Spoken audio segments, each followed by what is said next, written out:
Lavery, the ball in Mitchell. Mitchell, great run. Mitchell, 1-0. Sunderland score. Mitchell breaking from... পরিবর্তনের হাওয়া লেগেছে বাংলাদেশের ফুটবলে।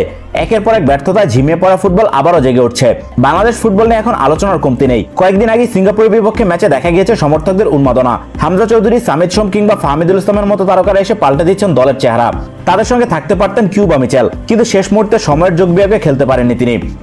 সম্প্রতি সান্ডারল্যান্ডের স্থানীয় সংবাদ মাধ্যম ম্যাকেম নিউজে সাক্ষাৎকার দিয়েছেন কিউবা, যেখানে বর্তমান ও ভবিষ্যৎ পরিকল্পনা নিয়ে কথা বলেন তিনি। নতুন মৌসুমে নতুন ঠিকানায় দেখা যেতে পারে কিউবাকে। নিজের বর্তমান অবস্থা সম্পর্কে তিনি বলেন, এখন ট্রান্সফার উইন্ডোটা অনেকটাই শান্ত, কিন্তু প্রি সিজনে আমার কিছু সুযোগ আছে যেগুলো কাজে লাগাতে চাই। আসলে কয়েক সপ্তাহ আগে খেলার জন্য বাংলাদেশে যাওয়ার কথা ছিল, কিন্তু আমার রেজিস্ট্রেশনটা কয়েক ঘন্টা দেরিতে হয় আর সম্ভব হয়নি, তাই এখন অক্টোবর পর্যন্ত অপেক্ষা করতে হবে। বাংলাদেশ জাতীয় দলে খেলার দ্বার প্রান্তে রয়েছেন কিউবা মিচেল। সকল আনুষ্ঠানিকতা সম্পন্ন হয়ে যায় বাংলাদেশের পরবর্তী ম্যাচে মাঠে নামতে পারবেন তিনি। বাংলাদেশের হয়ে খেলার ইতিবাচক প্রভাব তার ক্লাব ক্যারিয়ারে পড়বে, এমনটাই বিশ্বাস তার। এই বিষয়ে তিনি বলেন, জাতীয় দলের ডাক পাওয়া নিয়ে যেভাবে আলোচনা হয়েছে সেটা অবশ্যই আমার জন্য ভালোই হয়েছে। এতে করে নতুন কিছু দরজা খুলে যেতে পারে। বিদেশে যাওয়ার চিন্তা করছি। আসলে এখনই সময় ভাবার কোথায় গেলে আমার ক্যারিয়ারের জন্য ভালো হবে। ইংল্যান্ডে কোনো ক্লাবে থেকে এগিয়ে যাব নাকি বাইরে গিয়ে নতুন কিছু শুরু করব, সব দিক বুঝে সিদ্ধান্ত নিতে হবে। কিউবা মিচেল সাধারণত সেন্ট্রাল মিডফিল্ডে খেলে থাকেন। তরুণ বয়সী বল কন্ট্রোলিং, পাসিং সহ মিডফিল্ড নিয়ন্ত্রণে নিজের দক্ষতা দেখাচ্ছেন তিনি। তাই পরবর্তী গন্তব্য হিসেবে এমন কোনো ক্লাবেই যাওয়ার লক্ষ্য তার। সবচেয়ে বড় কথা হচ্ছে নিজের জন্য সঠিক একটা পথ খুঁজে বের করা। আমি এমন খেলোয়াড় যে বল পায়ে রাখতে চাই, খেলার গতি ধরে রাখতে চাই, এমন একটা ক্লাব পেলে ভালো হয় যারা তরুণদের সুযোগ দেয় আর আমার ধরনের খেলার প্রতি ইতিবাচক থাকে। কিউবা মিচেল সান্ডারল্যান্ডের অনূর্ধ্ব 21 দলে নিয়মিত খেললেও সিনিয়র দলে এখনো অভিষেক হয়নি, কিন্তু এর মধ্যেই খেলতে যাচ্ছেন আন্তর্জাতিক ফুটবলে, যা এই ফুটবলারকে বেশ অভিভূত করেছে। বাংলাদেশের হয়ে খেলা আমার জন্য দারুণ একটা অভিজ্ঞতা হবে। এক কথায় জীবনে একবারই হয়তো এমন সুযোগ আসবে। খুব কম খেলোয়াড়ই এমন সুযোগ পায়, বিশেষ করে যারা ক্লাব ফুটবলে খুব বেশি মিনিট পায়নি। নতুন মৌসুমের জন্য ইংলিশ প্রিমিয়ার লিগে প্রমোশন পেয়েছে কিউবার মূল দল সান্ডারল্যান্ড এএফসি।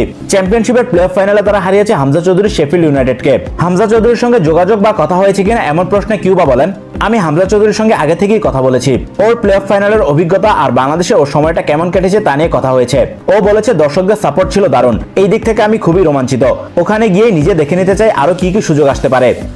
বয়সটা মাত্র 19 হলেও বল কন্ট্রোলিং, পাসিং অ্যাকুরেসি, ট্যাকেলিং কিংবা লং রেঞ্জ শুটিং সবকিছুতে বেশ শক্তিশালী কিউবা মিচেল। একই সঙ্গে শারীরিক সামর্থ্যের দিক দিয়েও বেশ শক্তিশালী তিনি। 2024-25 প্রাক মৌসুমে সান্ডারল্যান্ডের সিনিয়র টিমের সঙ্গে অনুশীলনে ছিলেন কিউবা, তবে ইনজুরির কারণে মাঝপথ থেকে ছিটকে যান তিনি। কয়েকদিন আগে চ্যাম্পিয়নশিপ প্লে অফে সিনিয়র দলের সঙ্গে অনুশীলনের সুযোগ পেয়েছিলেন। এর আগে বার্মিংহামের একাডেমিতে বেড়ে ওঠা কিউবা এরপর যোগ দেন সান্ডারল্যান্ডের অনূর্ধ্ব 18 দলে। এরপর সুযোগ পান অনূর্ধ্ব 21 দলে। চলতি মৌসুমে ইংলিশ প্রিমিয়ার লিগ 2-তে 7 ম্যাচ খেলে করেছেন একটি অ্যাসিস্ট। গত মৌসুমে অনূর্ধ্ব 18 দলের হয়ে 25 ম্যাচ খেলে করেছিলেন একটি করে গোল এবং অ্যাসিস্ট। যদিও গোল কিংবা অ্যাসিস্টের মাধ্যমে একজন মিডফিল্ডারকে বিচার করা সম্ভব নয়। সেপ্টেম্বরের আন্তর্জাতিক উইন্ডোতে প্রীতি ম্যাচ খেললে তখনই বাংলাদেশের জার্সিতে অভিষিক্ত হয়ে যাবেন কিউবা মিচেল। আর না হলে অক্টোবরের এশিয়ান কাপ বাঁচিয়ে হংকং এর বিপক্ষে ম্যাচে গায়ে উঠবে বাংলাদেশের জার্সি। তার আগে ক্লাব ক্যারিয়ারে নতুন গন্তব্যে যোগ দিতে চান তিনি, যদিও এখন পর্যন্ত তার নতুন ক্লাবের বিষয়ে কোনো গুঞ্জন শোনা যায়নি। তাই বাংলাদেশি তারকার পরবর্তী গন্তব্য কোথায় হয় সেটাই এখন দেখার বিষয়।